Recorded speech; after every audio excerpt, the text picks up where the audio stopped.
Modern is predictable, they've seen it happen. And one story that always kind of captures my imagination. Bed in the morning, wedding going in, because I'm not standing on The streets lost culture. And you're listening to Kerning Cultures.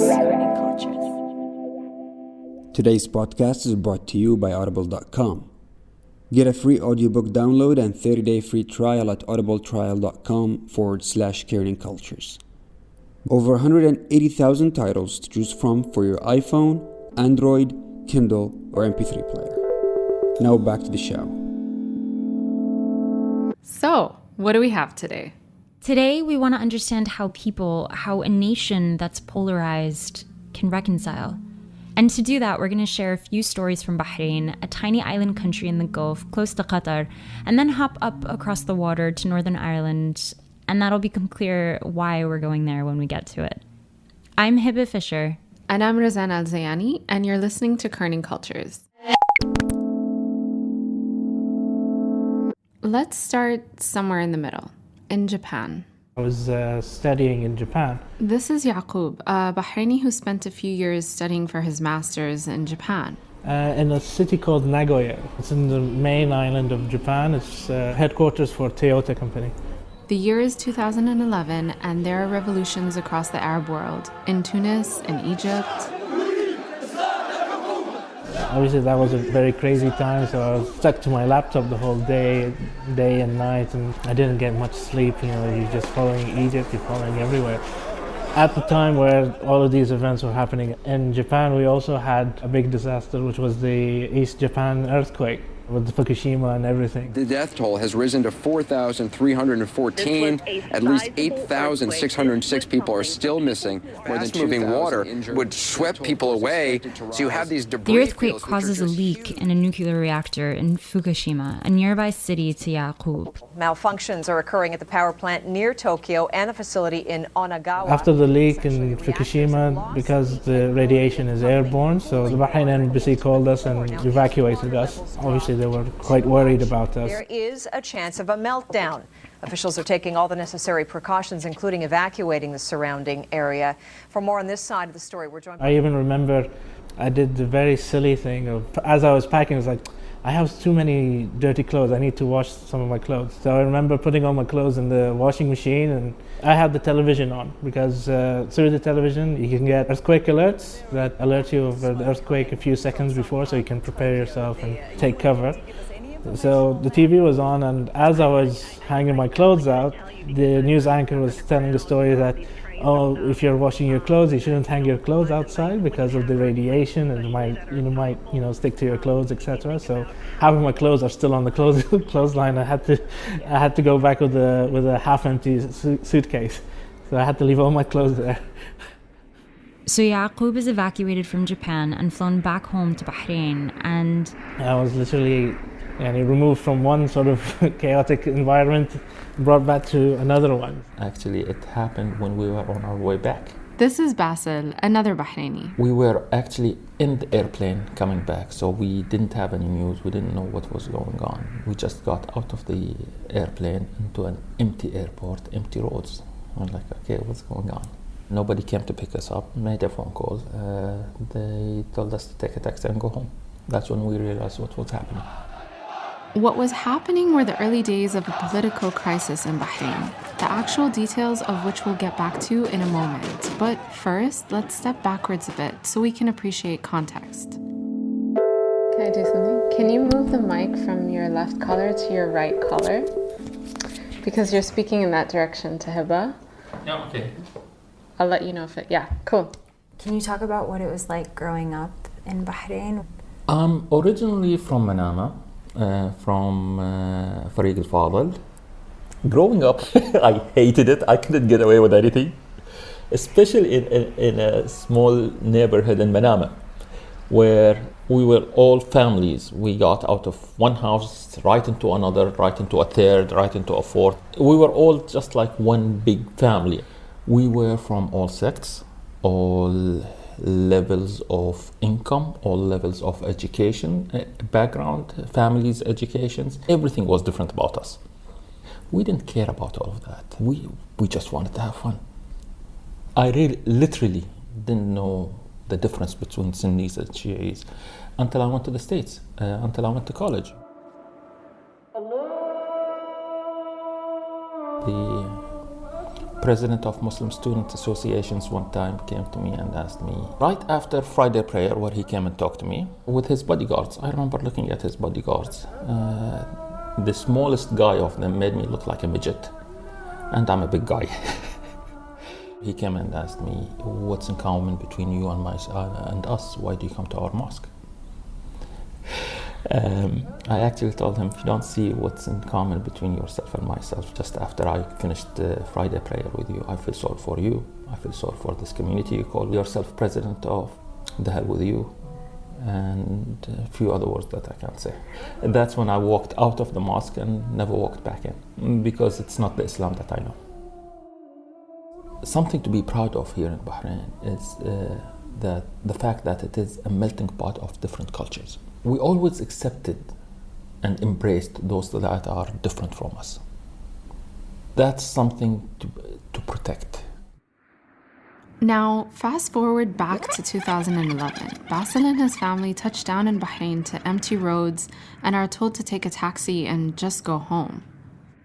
While Bahrain is a tolerant society, there were political fractures over the years. There's a history of Sunni-led cross-sectarian debate in the 1950s, in the 1960s, again in the 90s in Bahrain. Bahrain has a history of intense political dialogue, more so than its other Gulf neighbors. But we're not here to dissect the politics or to try to draw any conclusions about who was right, who was wrong. There's enough of that floating in the media. We will run through a quick history lesson for context, but above the politics, we started to ask ourselves, how do you move forward as a society from polarizing times? First, the history lesson. We promise it'll be quick. So, the year is 2011. A group of Bahrainis posted a Facebook page calling for people to protest on February 14th. This is Yaqub again from the beginning of our story, who was caught in the Japanese earthquake. February 14th is a significant date in Bahrain's recent history. It's the day where Bahrainis voted for the national charter. So 10 years ago, in 2001, on February 14th, the national charter was this document drawn together that outlined a path towards greater democracy. Because until this point, Bahrain operated as a monarchy with a ruling family. And 98.4% of Bahrainis voted in favor of this national charter on February 14th, 2001. A year later, a new constitution was instated, and that's where problems started to arise, because the opposition at the time were not very happy with how the constitution came out. They felt that the soul of the National Action Charter wasn't really realized through the constitution. So fast forward 10 years. You have the revolution in Egypt, the revolution in Tunis, and this Facebook page goes up, urging Bahrainis to take to the streets on February 14, 2011. So do you remember where you were February 14th, 2011? What were you doing? I was at home. I was 8 months pregnant. I know that's why, because I was at home. This is Yasmin. You hear all these random people calling and telling you what's happening, and you're like, you didn't understand. And then when you actually drove past things, you saw the extent of what was happening. And in the beginning, you didn't think it was bad because it was a carnival. There are kids playing in the roundabouts. There's like popcorn stations. There's candy floss. There's people taking picnic mats and sitting down and having food, and you're like, okay, this is a great thing. What's happening? What are we fighting for? Because I didn't know what was happening, because everyone had a different story. What were people telling you? Well, if you ask one person, they'd be like, oh, we're trying to improve Bahrain. We want to get rid of the government. The other one's like, no, we're trying to get rid of the king. The other one's like, I'm just here because my friends are here. On February 15th, 2011, processions started to make their way to the Lulu or Pearl Roundabout, a central monument in the middle of Manama, the capital. In the first 2 weeks, estimates placed the crowds at Lulu at around 100,000 people on some occasions. The majority of protesters in Lulu were demanding some sort of governmental reform. Whereas elsewhere on the island, pro-government supporters congregated in places like Al-Fatah Mosque as an alternative forum, and estimates placed these crowds also at around 100,000 people. What emerged the loudest voices were two sides, pro-government and the opposition. We won't go into the specific demands of each side because each side was fragmented further in its ideologies. But the pro-government became associated with Sunni Islam because the ruling family is Sunni, and the opposition became associated with Shi'a Islam, which is often cited as between 60 to 70% of the population. What began as a political conflict devolved quite quickly as it was felt in the streets into a sectarian conflict between Shi'a and Sunni. The sectarianism could be seen as a cause or a consequence. This is Suhail. My name is Suhail Algosaibi, founder of the Bahrain Foundation for Reconciliation and Civil Discourse, which is a very long name, embarrassingly long name and difficult to remember. He also happens to have been my kickboxing instructor in high school. I can't adopt a narrative for you to explain it, but I'll do my best to explain it. What we're trying to deal with is sectarianism as a consequence. The narrative of the protest is that we as Shias have been excluded. And research shows that exclusion is the main driver of conflict. So there's a perception that the Shias or the protesters say that we have been excluded and we're sick and tired of being discriminated against, hence we want to now ask and demand for our rights. And so the pro-government / Sunni narrative is that Bahrain has always been living well together, and how could our fellow citizens rise up like this and start destroying our country and tearing up our fabric? This is a sectarian movement backed by Iran. And then it got into the Sunni versus Shia. This is Yasmin again. It's never been an issue. We've never said, oh, hi, I'm so-and-so and I'm Shia, or I'm Sunni. And you're like, now it's become to that point. Too many friendships got ruined, too many workplaces, colleagues and that. I know someone that had a work colleague and they were great friends. And the day it happened, there was no words between them. It just is an instant separation. People got fired or people left because they were uncomfortable working with the opposition or the pro or whatever it was. And that was sad. You're taught to, especially Bahrain. Bahrain is so diverse. We have everyone here. You've got every nationality here, and that's what makes Bahrain. We're not just one nationality. And keep in mind, Bahrain is very small. There's 1.3 million people, 56% of whom are Bahrainis. Everybody knows everybody else. And to fight like this, it split families, it split childhood friendships. It started off at work. Yasmin works as a recruitment manager. And we'd have a lot of clients point blank tell us, oh, okay, we don't want to hire a Shia. And you're like, you can't do that. It's whoever's best for the job. But they would say it in a way that they can't really get in trouble for, if that makes sense. Oh, we're just oh, is that his name? Oh, we're not going to do that. And vice versa. Oh, is he Sunni? Oh, that's not going to work. And had they ever done that before? No, never. It was always whoever was the best candidate. It got to a point where your family name, where you live, what your accent was like, if you couldn't figure it out, or how you dress, and it got so detailed. Which village? Oh, he's from so and so. Yeah, we don't want him. And you just think, well, that's really sad because he could have made you millions. You just lost. 1,624 people are estimated to have either been suspended or dismissed from their jobs during the crisis in 2011. The economic consequence of this divisive mentality were severe, and these divides spilled into all aspects of life, including no longer feeling safe in the early days of the crisis. So, in the early weeks, citizens took security into their own hands. People created makeshift checkpoints outside of their neighborhoods, stopping cars and people trying to enter to check, are you Sunni? Are you Shia? But I think they thought, okay, you know what, we're going to protect our village, we're going to protect our sect. And they did, and literally every exit pretty much almost had like a few people there. During the beginning, you had 5-year-old boys with knives, like 8-year-old boys with little machetes. Lord knows where they got them from, because I've never seen one in my life. I'm like, what's happening here? And they were just, and they had blocked the entrances and exits into certain areas. These are kids, and some were teenagers, some were young boys, some were adults. And you just think, where are your parents here? You're like, you have no shoes on, and you're carrying a knife, and they wouldn't let you go. They'd barricade it with blocks. So basically, there was only one way in and one way out. That was the idea. And they got everyone. They didn't care. And this is pro and anti, both. Everyone had got the same concept. Oh, we're not going to let them into our area, and vice versa.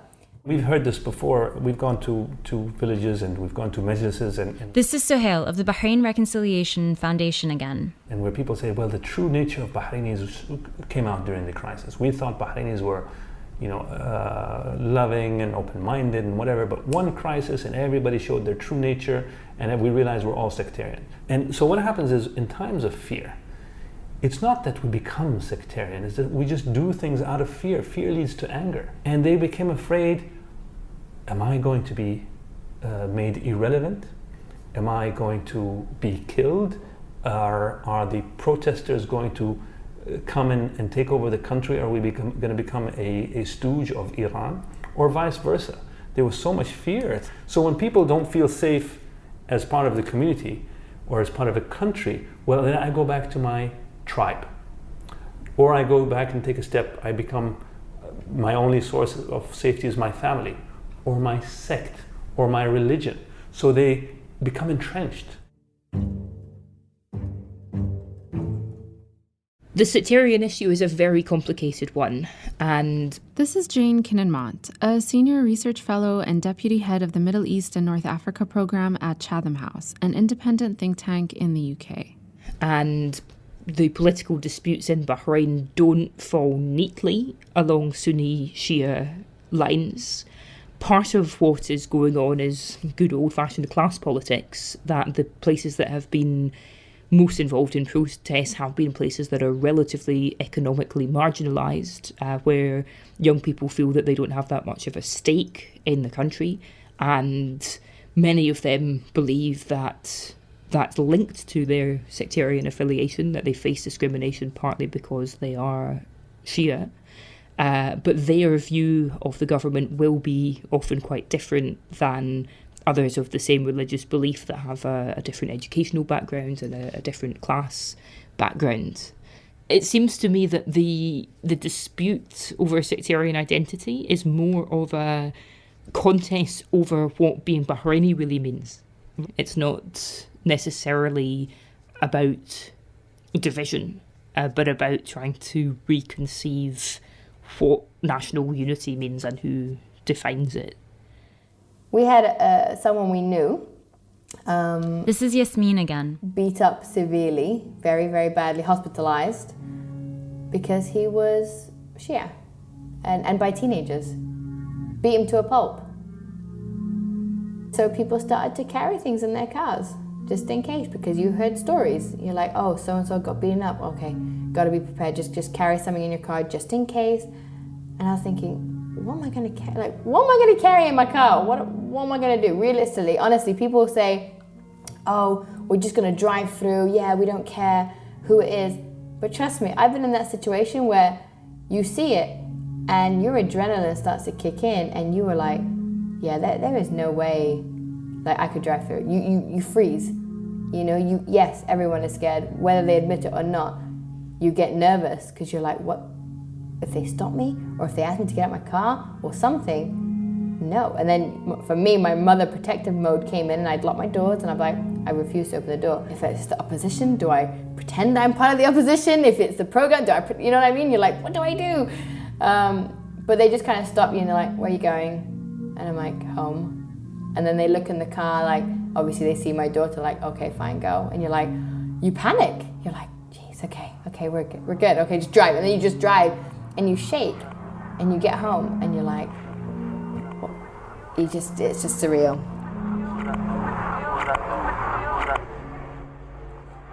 During the crisis in 2011, 35 deaths were documented as directly connected and another 11 as potentially linked to the unrest, according to the Bahrain Independent Commission of Inquiry report, otherwise known as BICI. The number of deaths here during the crisis are really vague. Some reports say over 50 died, some say less.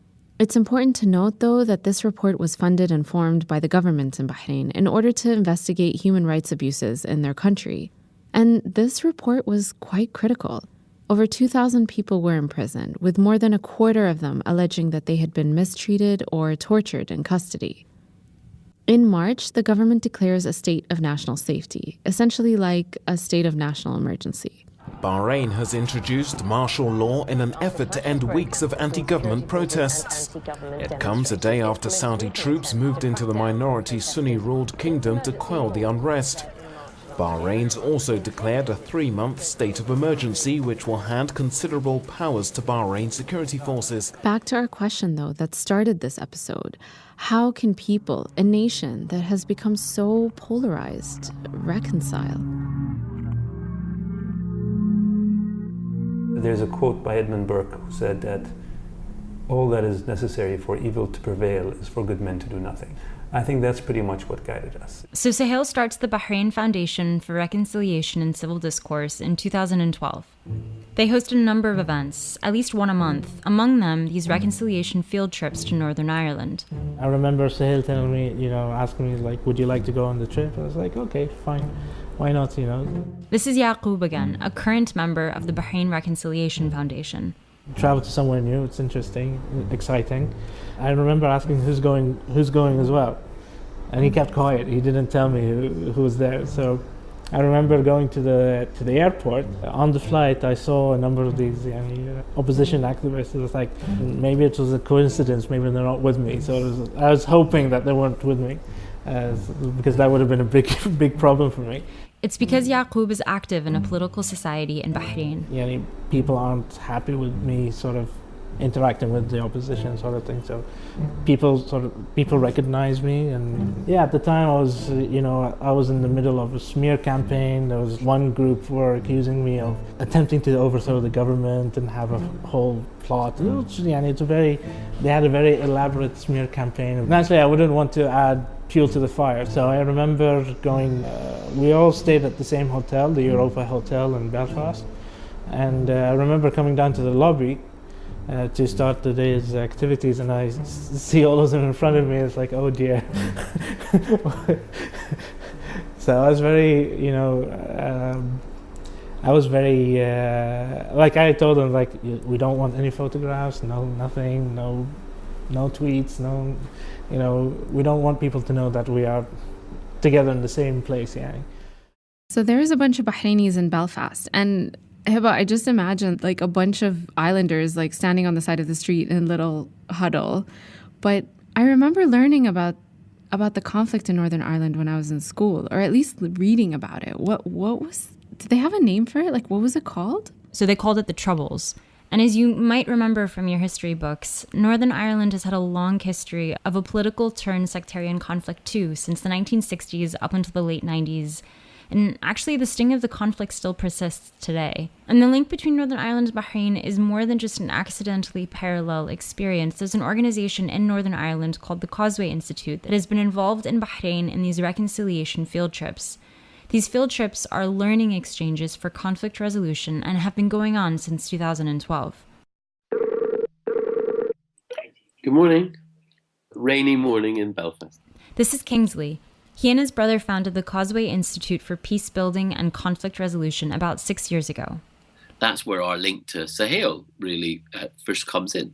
The Causeway Institute partners with a lot of countries to share the Northern Ireland reconciliation experience. I think it's really useful to take experiences from elsewhere. This is Jane from the Chatham House think tank again. You're not going to be able to apply them wholesale to your own situation, but you could look at it like there'll be a different recipe in each case, but understanding each recipe helps you gradually learn how to cook. So in 2012, the Causeway Institute reached out to the Bahrain Foundation to see how they could help.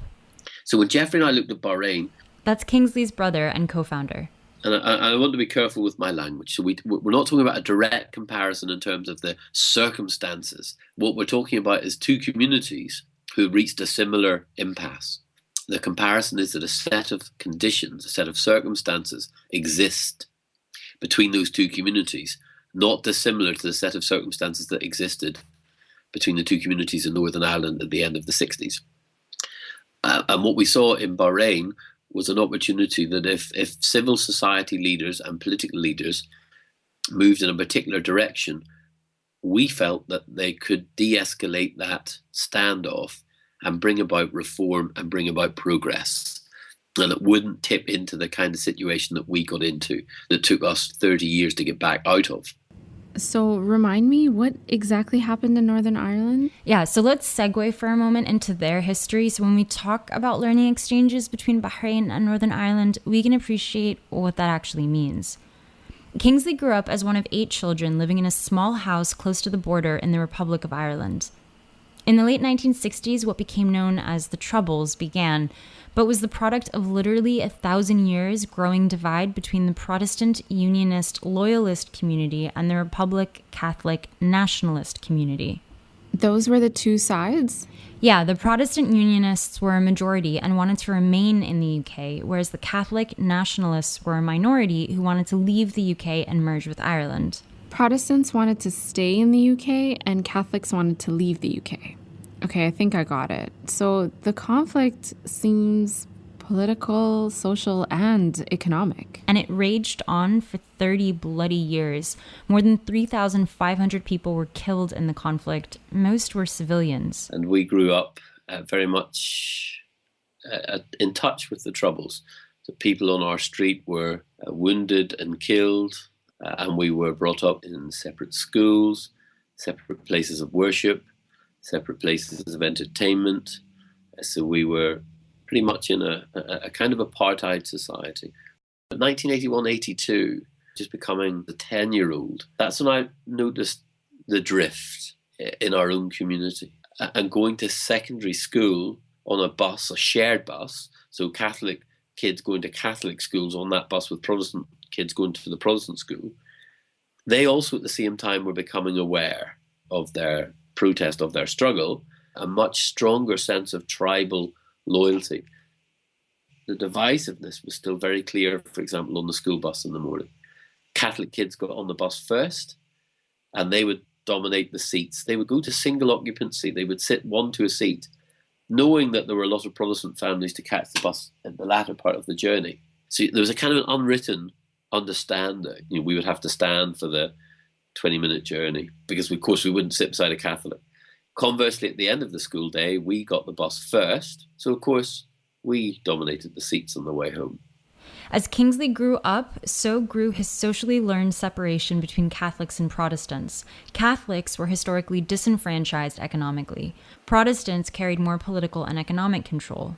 All we were sort of exposed to was whatever the television said about what Catholic nationalist Republican politicians were struggling. I was going to say the word complaining, which probably tells you a little about how divisive our upbringing was, that I would regard as complaining.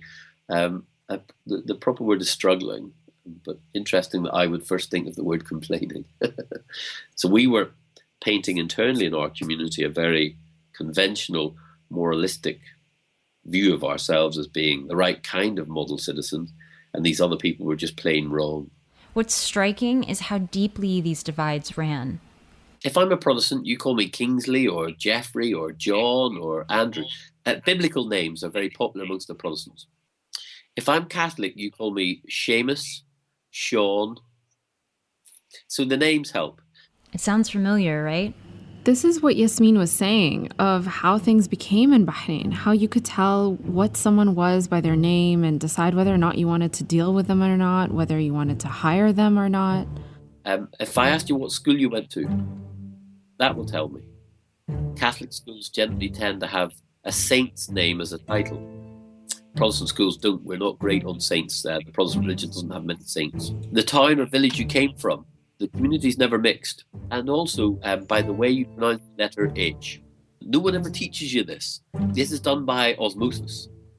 It's something that's so deeply ingrained in your psyche.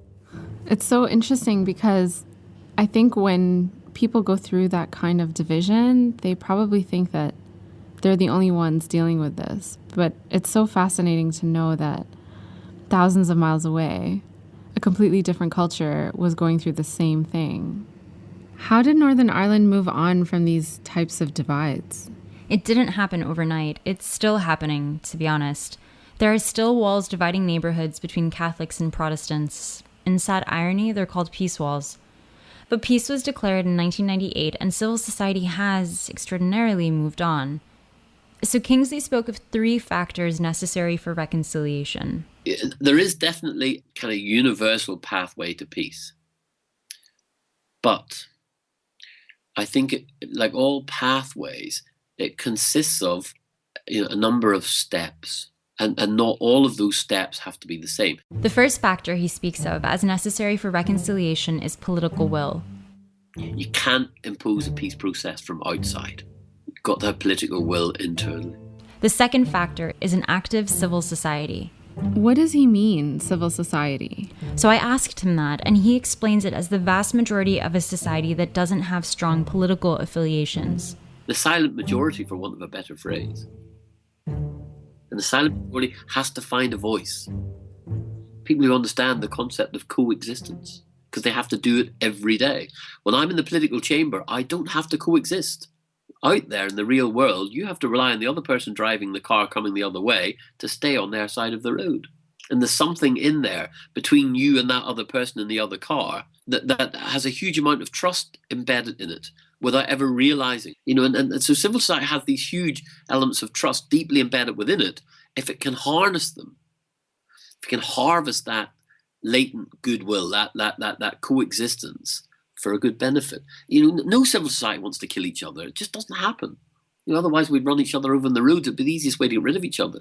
So political will that starts from within the country, an active civil society, and the third aspect is the rigorous application of technical solutions. The peace processes are not black magic. So how do we make our parliament balanced, fair, and have to decide in a positive way? How do we ensure our civil rights, our human rights? How do we deal with policemen who behave in a way that's unacceptable? How do we deal with protesters? How do we deal with young people who are too young to be imprisoned? As you can imagine, these three ingredients for reconciliation require multiple actors: politicians, ordinary citizens like you and me, and those well-versed in creating the environments for successful dialogue and political reform. Now, we're most interested in the civil society piece today, so we'll focus on that moving forward. So coming back to Bahrain now, and to be clear, we heard from multiple people that it's just not right to compare Northern Ireland to Bahrain. The crisis in Bahrain was significantly smaller in magnitude. In Northern Ireland, an estimated 3,500 people, mainly civilians, were killed. In Bahrain, less than 50 deaths were documented as either definitely or possibly linked to the 2011 crisis, according to the Biki report. But as we've also heard, it's important to see what could have been, in a way.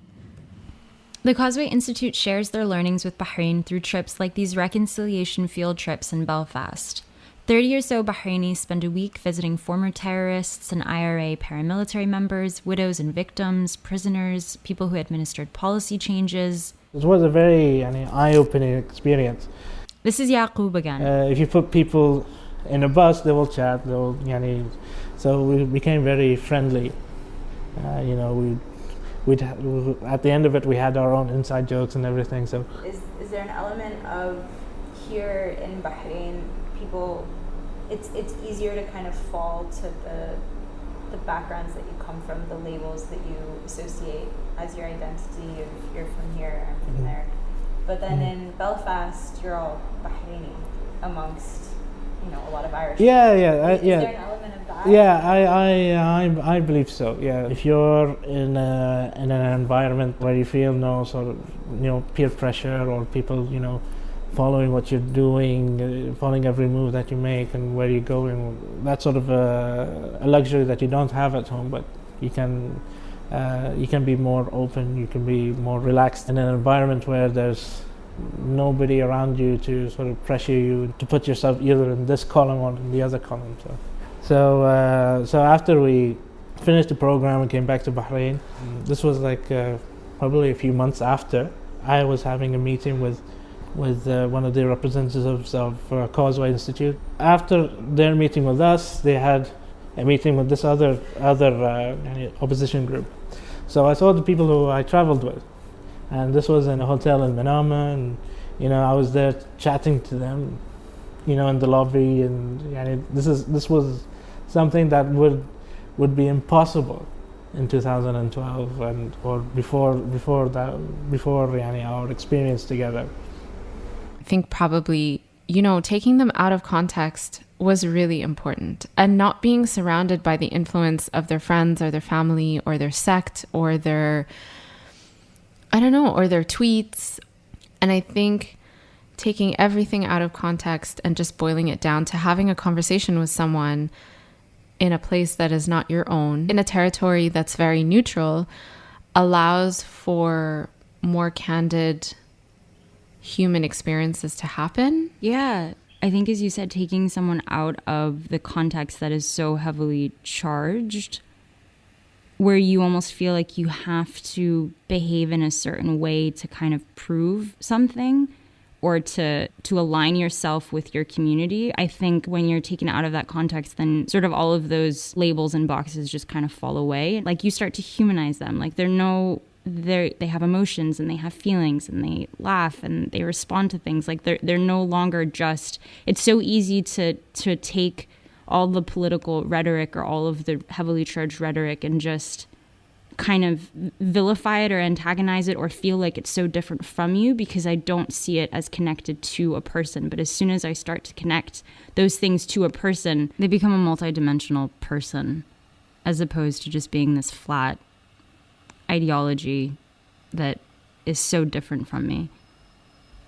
In Bahrain, if you're on this side of the road, it's a completely different word than the other side of the road.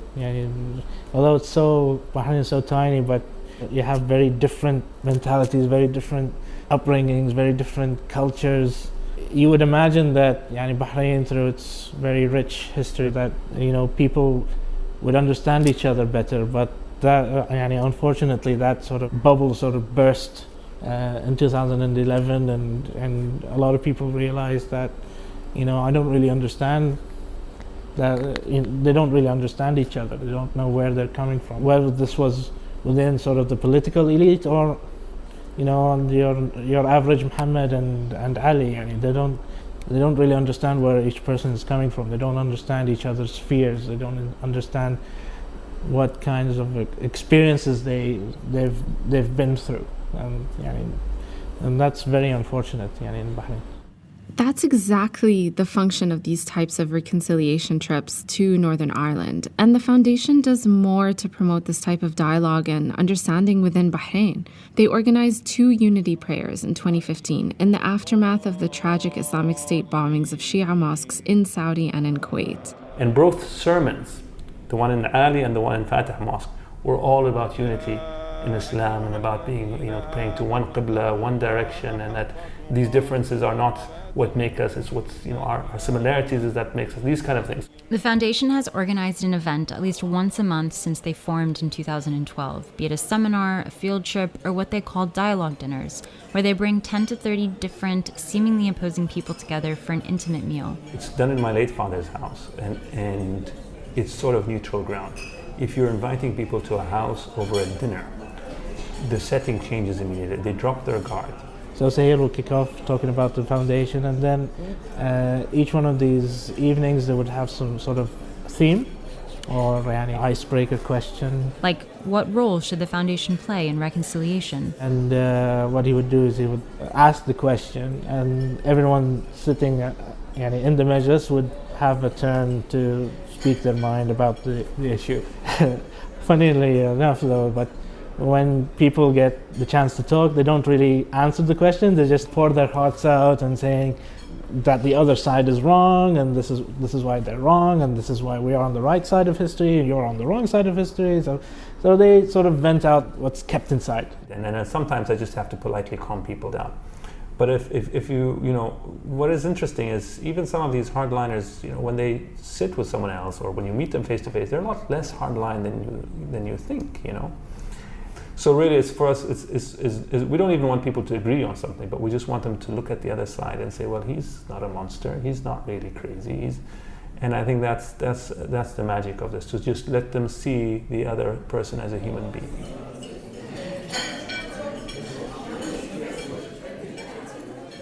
Are we going to change Bahrain? I don't think so. But I think they are contributing, but we don't know how to quantify it.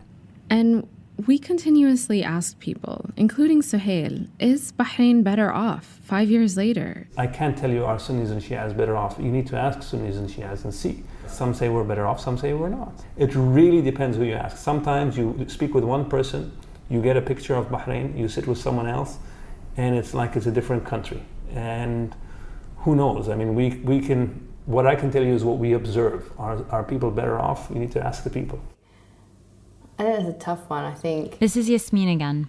Like, how do you define what's better when, because so many things have changed and different and have evolved and what have you. So, 5-6 years ago, you never, and for me personally, it never crossed my mind, religion and what have you. Now you're a bit more, I think, aware of people, whether they're probably your best friend, but you at least know more about them, and it's sad in a way, but at the same time you're like, oh, okay, I know you're Sunni or Shia, okay, cool, we've got that established. Doesn't bother me, but now I know. I don't know, I think we're different. We're not what we used to be. We're different.